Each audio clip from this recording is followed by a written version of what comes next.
Pradhan Mantri ji, this conclave is about the India moment. You are the man of the moment. May I request you to deliver your speech. Dhanyavad.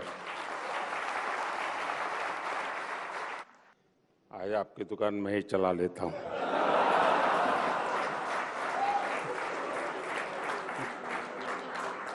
India today conclave में जुड़े सभी महानुभावों को मेरा नमस्कार। देश विदेश से जो दर्शक, पाठक डिजिटल माध्यम से हमारे साथ जुड़े हैं, उनका भी अभिनंदन। मुझे देखकर अच्छा लगा कि इस कॉन्क्लेव की थीम है द इंडिया मोमेंट। आज दुनिया के बड़े बड़े इकोनॉमिस्ट, एनालिस्ट, थिंकर्स सभी कहते हैं कि ये, और एक स्वर में कहते हैं, इट इज इंडिया's मोमेंट। लेकिन जब इंडिया टुडे ग्रुप ये ऑप्टिमिज्म दिखाता है तो ये एक्स्ट्रा स्पेशल है।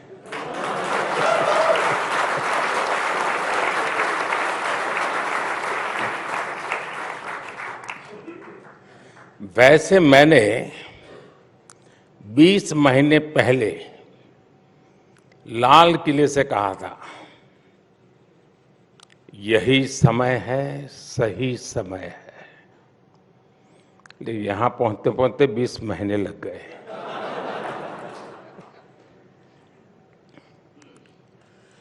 तब भी भावना यही थी, दिस इज इंडिया's मोमेंट। साथियों, किसी भी राष्ट्र की विकास यात्रा में अनेक उतार चढ़ाव आते रहते हैं, कई पड़ाव आते हैं। आज 21वीं सदी के इस दशक में भारत के सामने जो टाइम पीरियड आया है, ये अभूतपूर्व है। आज के कुछ दशक पहले जो देश आगे बढ़े, कई देश आगे बढ़े हैं, विकसित हुए, लेकिन उनके सामने स्थितियां बहुत अलग थी। एक तरह से उनका मुकाबला खुद से ही था, उनके सामने इतनी प्रतिस्पर्धा नहीं थी।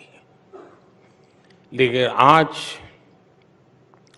जिन परिस्थितियों में भारत आगे बढ़ रहा है, वे चुनौतियां बहुत ही अलग है, बहुत ही व्यापक है, विविधताओं से भरी हुई है।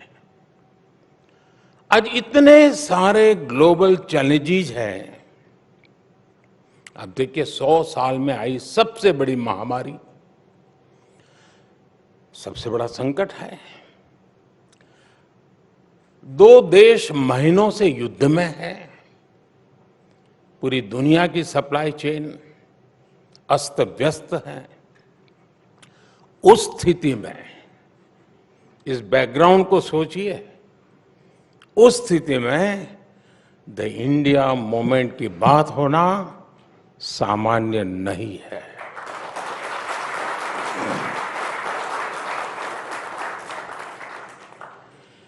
ये एक नया इतिहास बन रहा है जिसके हम सभी साक्षी हैं। आज पूरी दुनिया भारत को लेकर एक विश्वास से भरी हुई है। आज भारत दुनिया में सबसे तेज गति से बढ़ने वाली अर्थव्यवस्था है। आज भारत दुनिया में नंबर 1 स्मार्टफोन डेटा कंज्यूमर है। आज Bharat global fintech adoption rate में नंबर 1 है। आज भारत दुनिया का दूसरा सबसे बड़ा मोबाइल मैन्युफैक्चरर है। आज भारत में दुनिया का तीसरा सबसे बड़ा स्टार्टअप इकोसिस्टम है। ऐसी कितनी ही बातों पर चर्चा होती रही है। लेकिन चलो, पुरानी बातें कभी किसी को जरूरत पड़ेगी तो खोद के निकालेगा। लेकिन मैं अभी अभी की बात करना चाहता हूं आज, और वो भी 2023 की। 2023 के 75 दिन हुए हैं। मैं उन 75 डेज की ही बात आज करना चाहता हूं। इन 75 दिनों में देश का ऐतिहासिक ग्रीन बजट आया। इन 75 दिनों में कर्नाटका के शिवमोगा में एयरपोर्ट का लोकार्पण हुआ। इन 75 दिनों में मुंबई में मेट्रो रेल का अगला फेज शुरू हुआ। इन 75 दिनों में देश में दुनिया का सबसे लंबा रिवर क्रूज चला। बेंगलुरु मैसूरू एक्सप्रेस वे शुरू हुआ। दिल्ली मुंबई एक्सप्रेस वे का एक सेक्शन शुरू किया गया। मुंबई से विशाखापट्टनम से वंदे भारत ट्रेनें चलनी शुरू हुई। आईआईटी धारवाड़ के परमानेंट कैंपस का लोकार्पण हुआ। भारत ने अंडमान और निकोबार द्वीप समूह के 21 द्वीपों को परम वीर चक्र विजेताओं के नाम किया। साथियों, इन 75 दिनों में ही भारत ने पेट्रोल में 20% इथेनॉल की ब्लेंडिंग करके E20 फ्यूल लॉन्च किया है।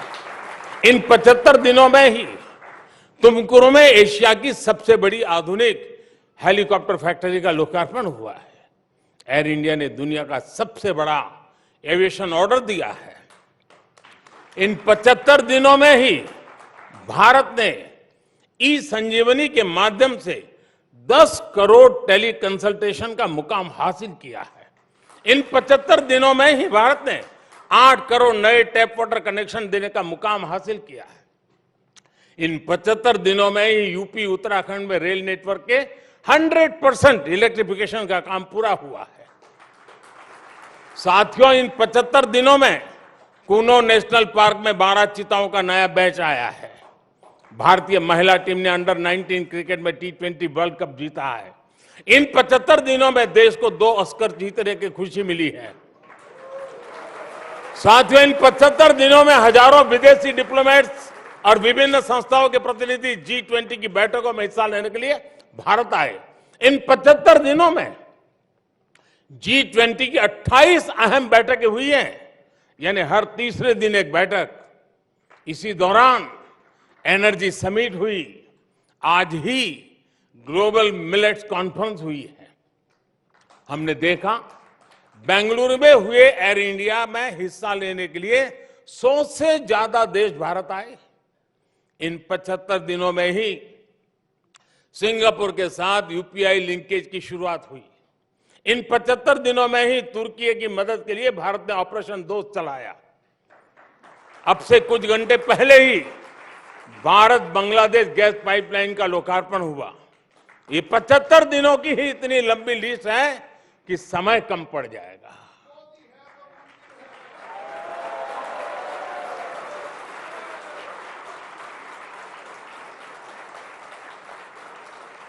और मैं 75 दिन की कुछ बातें इसलिए दिखा रहा हूं कि यही इंडिया मूवमेंट का ही तो रिफ्लेक्शन है।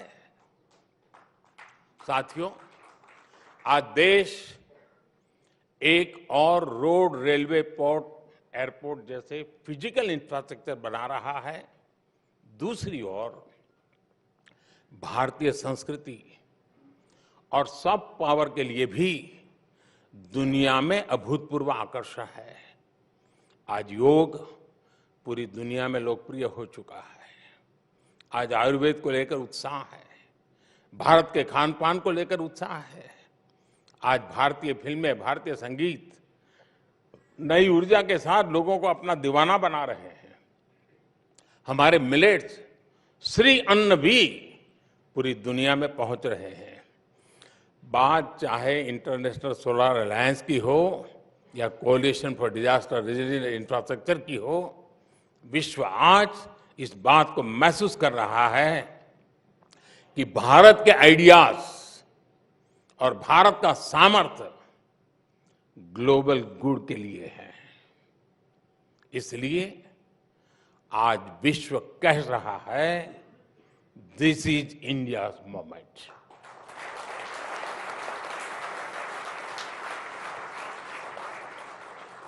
और आप सबने हाल फिलहाल एक और बात भी नोट की होगी, इन सब का मल्टीप्लायर इफेक्ट होता है।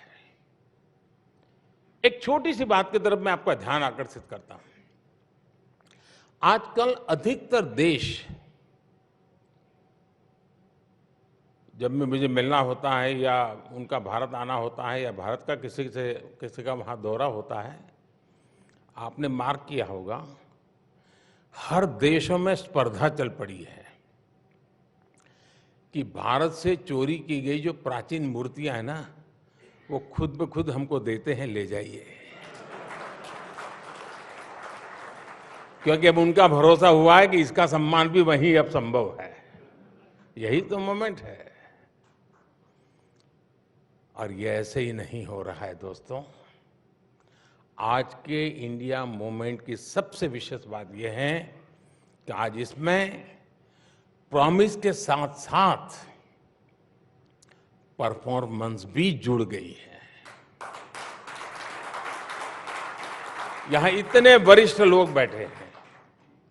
आपने तो 2014 से पहले की हेडलाइंस लिखी है, पढ़ी है, रिपोर्ट की है, और तब मेरा जैसा कोई दुकान चलाने वाला नहीं था।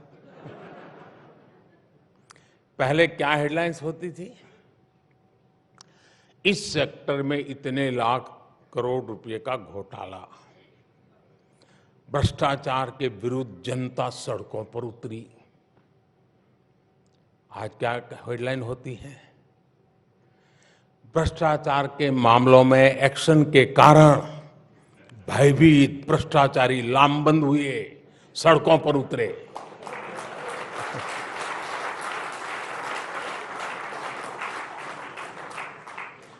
आप लोगों ने तो घोटालों की खबरें दिखा दिखाकर इतनी टीआरपी बटोरी है।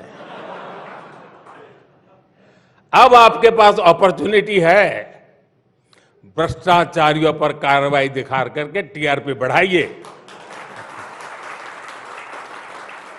किसी के प्रेशर में ना आए, बैलेंसिंग के चक्कर में ये मौका न गंवाएं। साथियों, पहले शहरों में बम ब्लास्ट की हेडलाइंस होती थी, नक्सली वारदातों की हेडलाइन होती थी। आज शांति और समृद्धि की खबरें ज्यादा आती है। पहले पर्यावरण के नाम पर बड़े बड़े इंफ्रास्ट्रक्चर प्रोजेक्ट रोके जाने की खबरें आती थी। आज पर्यावरण से जुड़ी पॉजिटिव न्यूज के साथ ही नए हाईवे, एक्सप्रेसवे बनने की खबरें आती हैं। पहले ट्रेनों की दुखद दुर्घटनाओं की खबरें आम बात होती थी। आज आधुनिक ट्रेनों की शुरुआत हेडलाइन बनती है। पहले एयर इंडिया के घोटालों की बेहाली की चर्चा होती थी। आज दुनिया की सबसे बड़ी एयरक्राफ्ट डील की खबरें दुनिया में हेडलाइन बनती है। प्रॉमिस और परफॉर्मेंस का यही बदलाव इंडिया मूवमेंट लेकर आया है। वैसे बात साथियों, जब देश आत्मविश्वास से भरा हो, संकल्प से भरा हो, विदेश भी, दुनिया के विद्वान भी भारत को लेकर आशावान हो, इन सब के बीच निराशा की बातें, हताशा की बातें, भारत को नीचा दिखाने की बातें, भारत का मनोबल तोड़ने की बातें भी होती रहती है। अब हम जानते हैं कि किसे कहीं पर भी शुभ होता है ना, तो एक काला टीका लगाने की परंपरा रहती है। तो आज इतना शुभ हो रहा है, इतना शुभ हो रहा है कि कुछ लोगों ने काला टीका लगाने का जिम्मा लिया है। और ये इसलिए कि नजर न लग जाए। साथियों, गुलामी के लंबे कालखंड के चलते हमने गरीबी का एक लंबा दौर देखा। ये दौर जितना भी लंबा रहा हो, एक बात हमेशा शाश्वत रही, भारत का गरीब जल्द से जल्द गरीबी से बाहर निकलना चाहता था। आज भी वो दिन भर कड़ी मेहनत करता है। वो ये चाहता है कि उसका जीवन बदले, उसके आने वाली पीढ़ियों का जीवन बदले। वो सिर्फ 2 टाइम की रोटी तक सीमित नहीं रहना चाहता। बीते दशकों में जो भी सरकारें रही हैं, उन्होंने अपने अपने सामर्थ्य और सूझबूझ से कोशिशें भी की है। उन्हीं प्रयासों के हिसाब से उन सरकारों को परिणाम भी मिले हैं। हम नए नतीजे चाहते थे, इसलिए हमने अपनी स्पीड भी बढ़ाई और स्केल भी बढ़ाया। अब जैसे शौचालय तो पहले भी बनते थे, लेकिन हमने रिकॉर्ड तेजी से 11 करोड़ से अधिक टॉयलेट का निर्माण किया। बैंक तो देश में पहले भी थे और गरीबों के नाम पर बैंकों का राष्ट्रीयकरण भी किया गया था। लेकिन हमने, और अभी अरुण जी विस्तार से बता रहे थे, हमने तेजी से 48 करोड़ लोगों को बैंकिंग सिस्टम से जोड़ा। गरीबों के लिए घर की योजना भी पहले थी। उन योजनाओं की स्थिति क्या थी, ये आप लोग भली भांति जानते हैं। हमारी सरकार ने इसे भी पूरी तरह बदला। अब घर का पैसा सीधे उस गरीब के बैंक अकाउंट में भेजा जाता है। अब घर बनाने की पूरी प्रक्रिया की लगातार मॉनिटरिंग होती है और ओनर ड्रिवन स्कीम लेकर के हम चल रहे हैं। और जब ओनर ड्रिवन होता है तो गफले नहीं होते, वो अच्छा घर बनाना चाहता है। हमने पिछले 9 साल में 3 करोड़ से अधिक घर बनाकर गरीबों को दिए हैं। यानी दुनिया के कई देश हैं, पूरा देश नया बना रहे हैं हम।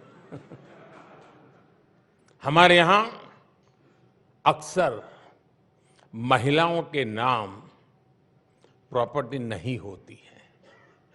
दुकान खरीदी जाती है पुरुष के नाम, गाड़ी खरीदी जाती है पुरुष के नाम, जमीन खरीदी जाती है पुरुष के नाम।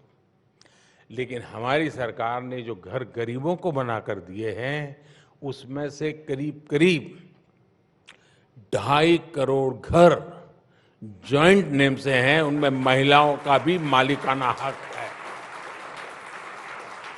अब आप सोचिए, गरीब महिला खुद को एम्पावर फील करेगी तो फिर इंडिया मूवमेंट आएगा कि नहीं आएगा? देश में ऐसे कितने ही बदलाव हुए हैं जो इंडिया मूवमेंट को लाए हैं। इनमें से कुछ बदलावों की चर्चा तो मीडिया भी नहीं करता। क्या आप जानते हैं कि पूरे विश्व की एक बहुत बड़ी चुनौती प्रॉपर्टी राइट्स की भी है। वर्ल्ड बैंक की रिपोर्ट कहती है कि दुनिया में सिर्फ 30% आबादी के पास ही उनकी प्रॉपर्टी का लीगली रजिस्टर्ड टाइटल है। यानी दुनिया की 70% आबादी के पास उनकी प्रॉपर्टी का कानूनी दस्तावेज नहीं है। प्रॉपर्टी का अधिकार ना होना वैश्विक विकास के सामने बहुत बड़ा अवरोध माना जाता है। दुनिया के अनेक विकसित देश भी इस चुनौती से जूझ रहे हैं, लेकिन आज का भारत इसमें भी लीड ले रहा है। पिछले 2-2.5 साल से भारत में पीएम स्वामित्व योजना चल रही है। टेक्नोलॉजी का भरपूर उपयोग हो रहा है। भारत के गांवों में ड्रोन टेक्नोलॉजी की मदद से जमीन की मैपिंग की जा रही है। अब तक भारत के 2,34,000 गांवों में ड्रोन सर्वे पूरा किया जा चुका है। 1,22,00,000 प्रॉपर्टी कार्ड दिए भी जा चुके हैं। इस पूरी प्रक्रिया का एक और लाभ हुआ है, गांव के लोगों का ये डर भी कम हुआ है कि अगर वो गांव से बाहर गए तो उनके घर या जमीन पर कब्जा हो जाएगा। ऐसे कितने ही साइलेंट रिवॉल्यूशन आज भारत में हो रहे हैं और यही इंडिया मूवमेंट का आधार बन रहा है। एक और उदाहरण किसानों को मिलने वाली मदद का भी है। पहले चुनाव को देखते हुए किसानों को कर्ज माफी की घोषणाएं होती थी, लेकिन करोड़ों किसानों के पास बैंक खाते ही नहीं थे। वे तो और स्रोतों से कर्ज लिया करते थे, उन्हें तो कर्ज माफी का कोई लाभ ही नहीं मिलता था। हमने इस परिस्थिति को भी बदला। पीएम किसान सम्मान निधि से अभी तक लगभग 2.5 लाख करोड़ रुपए सीधे किसानों के बैंक खाते में भेजा गया है। इसका लाभ देश के उन 11 करोड़ छोटे किसानों को हुआ है जिन्हें पहले कोई पूछता नहीं था। साथियों, किसी भी देश की प्रगति में नीति निर्णयों में ठहराव, स्टैग्नेशन, स्टेटस को एक बहुत बड़ी बाधा होता है। हमारे देश में भी पुरानी सोच और अप्रोच के कारण, कुछ परिवारों की लिमिटेशंस के कारण एक लंबा ठहराव रहा। देश को आगे बढ़ना है तो उसमें हमेशा गतिशीलता होनी चाहिए, साहसिक निर्णय शक्ति होनी चाहिए। देश को आगे बढ़ना है तो उसमें नयापन स्वीकार करने का सामर्थ्य होना चाहिए, उसमें प्रगतिशील मानसिकता होनी चाहिए।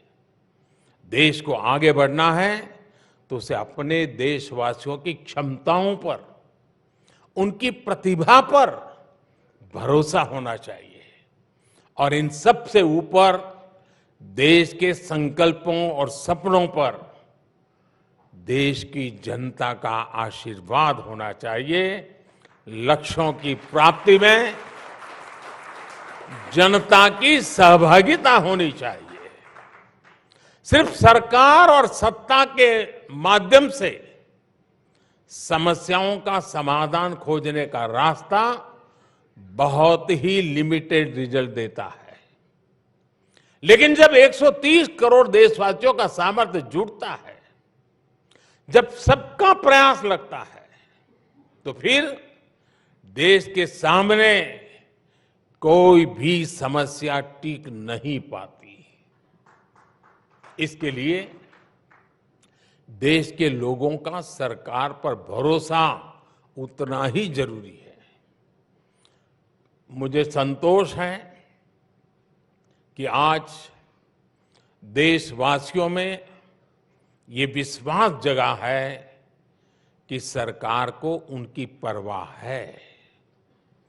इसकी और एक वजह भी मैं आपको बताना चाहूंगा, और वो है गवर्नेंस में ह्यूमन टच, सुशासन में संवेदनशीलता। हमने गवर्नेंस को ह्यूमन टच दिया है, तब जाकर के इतना बड़ा प्रभाव दिख रहा है। अब जैसे वाइब्रेंट विलेज योजना, दशकों तक बॉर्डर के हमारे गांवों को आखिरी गांव माना गया। हमने उन्हें देश का पहला गांव होने का विश्वास दिया। हमने वहां विकास को प्राथमिकता दी। आज सरकार के अधिकारी, मंत्री इन गांवों में जा रहे हैं, वहां के लोगों से मिल रहे हैं, वहां लंबा वक्त गुजार रहे हैं। नॉर्थ ईस्ट के लोगों को भी पहले दिल की और दिल्ली की दूरी बहुत अखरती थी। हमने यहां भी गवर्नेंस को ह्यूमन टच से जोड़ा। अब केंद्र सरकार के मंत्री, जैसे अरुण जी ने बड़े विस्तार से बताया, नियमित रूप से नॉर्थ ईस्ट का विजिट करते हैं, और वो भी स्टेट कैपिटल पर नहीं, डिटेल इंटीरियर में जाते हैं। मैं भी नॉर्थ ईस्ट जाने की हाफ सेंचुरी मार चुका हूं।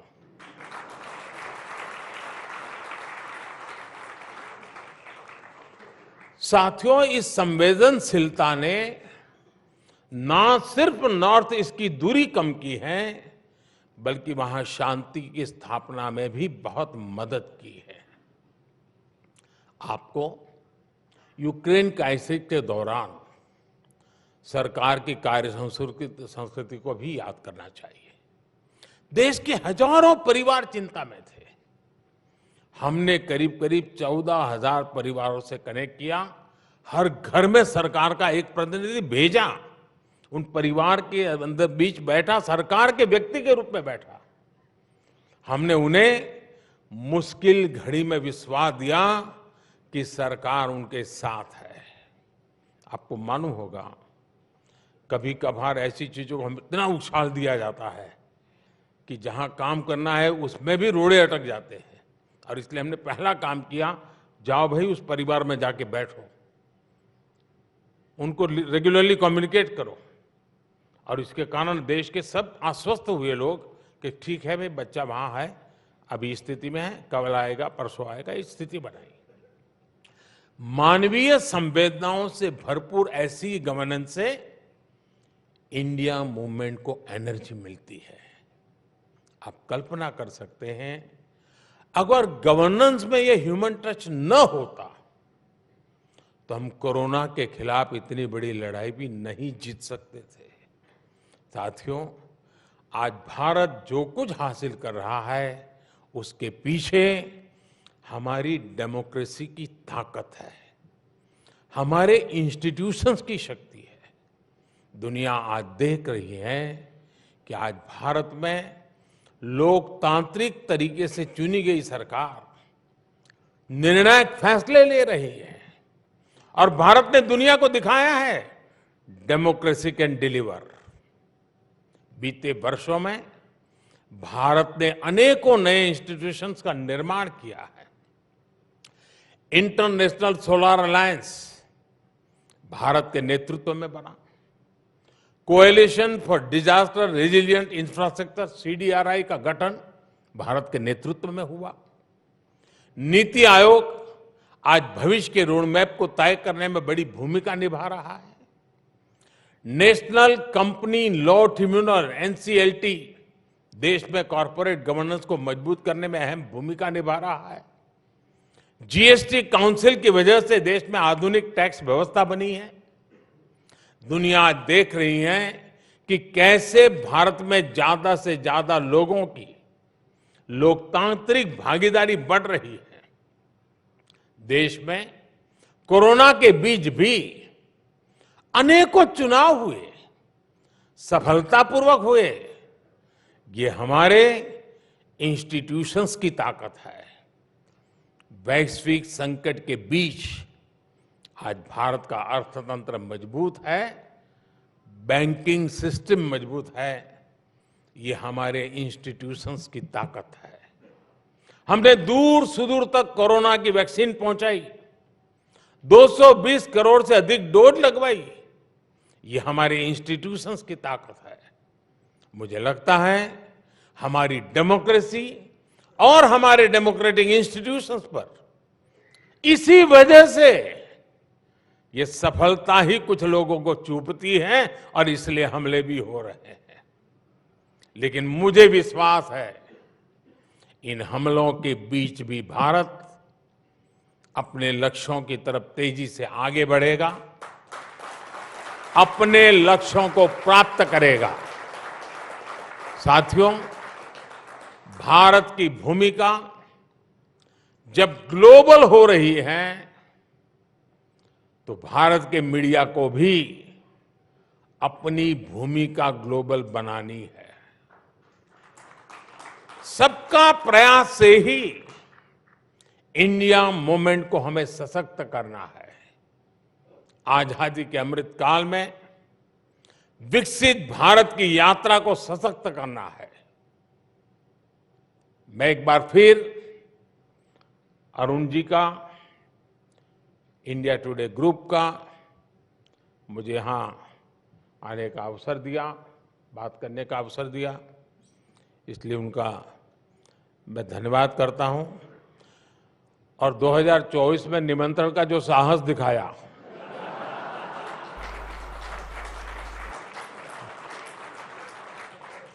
इसलिए विशेष धन्यवाद।